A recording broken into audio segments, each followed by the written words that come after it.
People, including a teenager, were killed in a fire at a gun shop in Johannesburg today. It's unclear how the fire started, but it's being investigated. Barry Bateman has just arrived on the scene now, so let's check in with him about the latest. Barry, what happened here?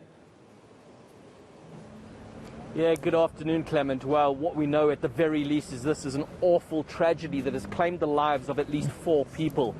When myself and my colleague arrived here a short while ago, the pathology services were busy loading the remains of 4 people who had died in this fire at the gun shop behind me here in Glenanda. Now, the information is still very unclear at this stage, but what we understand is that there might have been work being done in the shooting range itself. And at that point, somehow a fire started and it got out of control. And unfortunately, the victims found themselves trapped inside the building and succumbed to their injuries. The fire was at about just before midday today. Fire services were on scene. The police are still on scene. And this will certainly give rise to a significant investigation into exactly what happened and how these people lost their lives. Yeah, so now we know about 4 people that have lost their lives. Do we know if there are others that are injured, that are in hospital?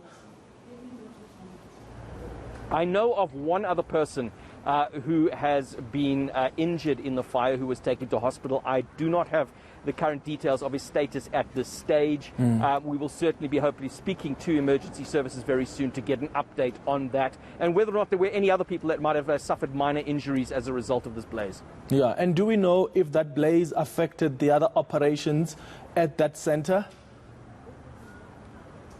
Well, we've just arrived here. We're not just sure yet. There are businesses above this particular business as well as next to it.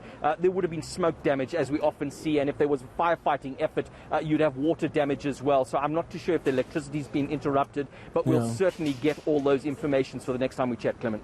All right, we'll chat again a little later, Barry. Let's give you an opportunity to go and gather as much information as you can about this tragic incident that happened, as Barry says, around midday today. A fire breaking out at this gun store. And so far, what we are able to confirm is that 4 people have died.